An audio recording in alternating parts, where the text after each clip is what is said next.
What it do, KTTeeV? This is KT, and I'm coming at you live today with Miss Beth Deacon, and she's an educator in the district in the state of Iowa. How are you doing today, Miss Deacon?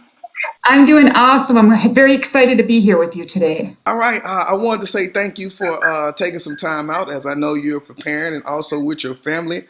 So thank you for coming on today.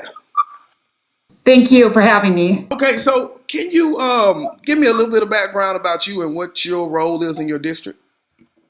I am a high school math teacher. I mainly teach freshman algebra, and I teach foundations of algebra 2 to juniors. It's a based algebra class. Our district has about 500 kids in the high school. 60% of them are eligible for free lunch or reduced lunch. I would say about 85, and these are just approximate, 85% of our students are white, maybe 4% black, 4% Hispanic, and the rest a mixture. It's a great district to be in. I love being there. The kids are just amazing. I'm pretty lucky to have the position I have. I feel very blessed with what I do. All right. Well, it sounds like you love it, and I appreciate you for your service. As we set up and knowing those numbers, how are you all knowing the difference in students with technology and the ones that don't have the technology for now? Well, we actually last week is when we closed down. On Tuesday, we had a faculty meeting and we sat down and we looked at what we can do to help our students. And the decision was made, first of all, that on Thursday, kids could come in and grab their books and whatever materials they needed. But in addition to that, we had packets that we had made up that we could hand deliver to them. Because in a district where I'm at, where the poverty rate's pretty high, not everybody has technology. So we want to make sure we're reaching all the kids. So in addition to that, kids that couldn't make it on Thursday, set up a central office where they could call there and they could come in and pick up some of their stuff. And kids that may have had makeup work to do, test to do, they could go there to take their makeup test and that. So we're trying to make it as easy as we can for everybody. I understand totally. And so as you do that, have you been contacting parents this week? And if so, how does that looking? I have been contacting parents mainly through Google Classroom and Google Gmail. The biggest concerns right now, obviously, I'm a math teacher, so kids sometimes struggle with math, so parents are concerned, how are they going to keep up with the material? How are they going to make up the work that they've already missed? What can they do to get their grade up? Well, right now, our number one focus right now at our school has to be feeding our kids. When you have that many kids that are on free and reduced lunch, we want to make sure that that's taken care of. Of course, education's important, but sometimes you have to put other priorities first. We have set up 12 locations where kids and families can come pick up food. And we have this food available to anybody 18 or younger, even if they don't go to our school. If they live in our community, they can come there and they can get breakfast, lunch, and some supper meals, and then they have some supplementary food for the weekends. So that has been our number one priority. Like I said, last week was when we closed down, so I'm still taking it all in, relaxing a little bit, not rushing into anything.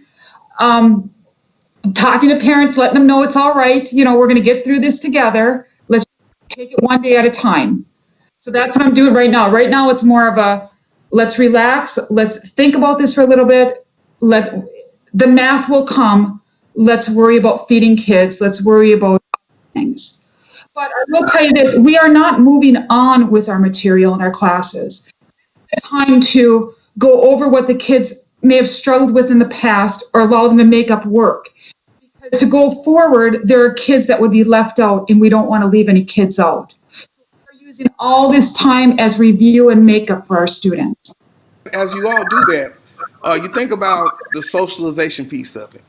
So how are you being intentional about the socialization piece if you're able to? I actually am today going to set up a Google Hangout for my students. I'm going to put about 15 kids in each one. I'm going to invite them to come and join me tonight. And we're going to talk. But we're not going to talk about math. We're going to talk about what their concerns are. Because as a teacher, kids will come in and I want to tell you this, Mrs. Deacon, I want to tell you that. They haven't been able to do that for a week. to have some time just to sit and let my kids talk to me and talk to them. I think people don't realize, but for kids in high school, they're thinking about prom, they're thinking about graduation. They're not understanding that it's not, life isn't fair all the time, that this is a great lesson for them to learn. And if we don't have prom this year, that's all right because we're all healthy. Be more concerned about staying healthy. That's the kind of stuff I plan on talking to them about today. Relax them a little bit and say, we're going to get through this. We're going to work on some review in that. We're not going to go ahead with new material, even though I'd love to teach you the Pythagorean theorem or the quadratic formula or, other stuff. We're going to just take a look at what we've done so far and make sure we know it really well. Now, let's go a little bit personal. So, as the quarantine and everything that's happened, the new normal, how has that personally affected you and your family? Well, personally for me, I love my job, Kendrick. I just love it. And going to work every day and seeing my students walk in my classroom with a smile on their faces, or, I like to listen to music in the morning, having them come in singing, and again, coming in, Mrs. Deacon, I got to tell you about this, Mrs. Deacon, I got to tell you about that. Yes, it's about teaching math, but it's about all of that too. And I really, really miss my kids. And sometimes I just worry a little bit. But I've been trying to, I'm looking at this as a positive, and yes, I am making up plans for my students. I'm putting stuff together for my students, but I'm also taking time to play a little chess with my son, and he did pretty well, and we talk about that. I'm not as good of a chess player as him. Going for walks. I'm writing a book right now. I'm working on that.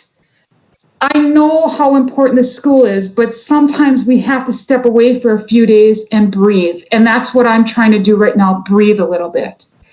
And the same thing with my own kids. My husband's still at work, so he's working 3 out of 5 days a week. He works at a fertilizer plant. He's a maintenance superintendent there. So he's still on to his normal schedule. But my kids are just hanging out. They're contacting their teachers. The teachers have been amazing.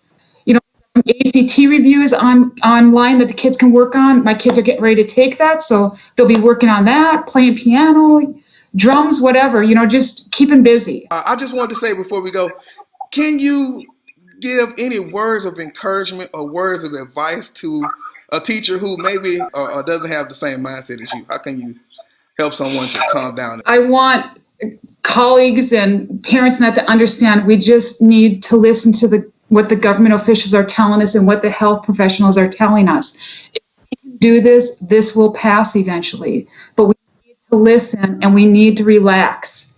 There's so much technology out there right now. We're in a small community. Teachers can communicate with parents. They can communicate with kids. There's lots of access here.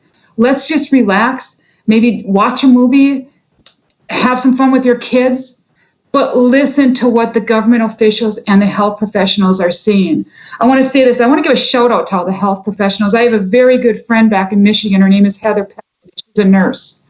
And I think about Heather and her family. She has 3 little boys. Those that are not following the rules and end up in a hospital, it's people like Heather that will be there to help you, and you're exposing them. So I think that it's really important for people to not think about themselves, but to think about everybody around them. And I think it's hard for kids because we know how kids are. They think that nothing's ever going to happen to them, but they don't realize, yes, it could happen to them, or yes, they could be a carrier and they could be giving it to their grandma or somebody. So I think it's really important that we look at this as a life lesson. We all come together and try to make a positive out of this. Enjoy your family. Enjoy some relaxation. Yes, I agree. Thank you for that. And so now, can you please let me speak to the special guest today? I will let you, and that special guest has a birthday too. I'm letting her come over. Okay. It was nice talking with you, Kendrick. Okay, same here.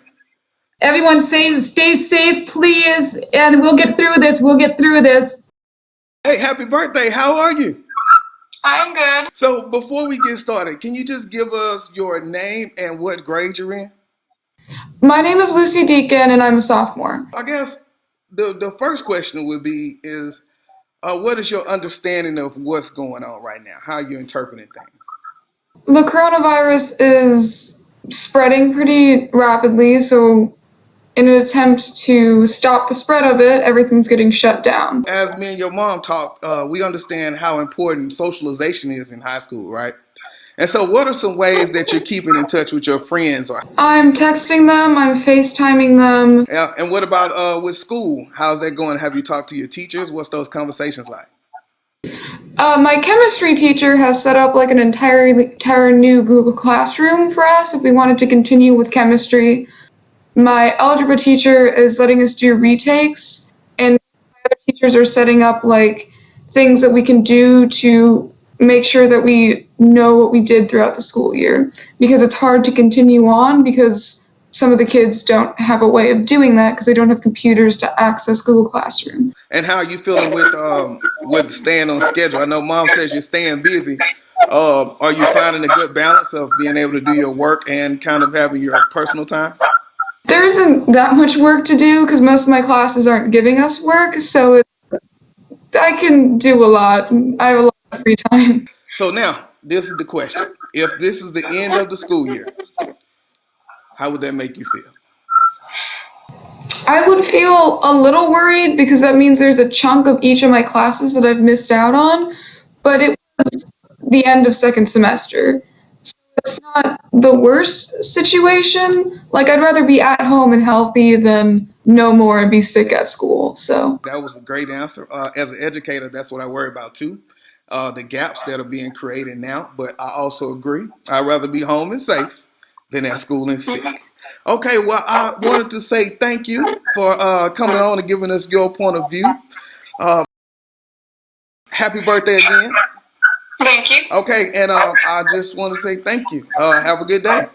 Well, thank you for having me. This is KT for KTTeeV signing out. 100.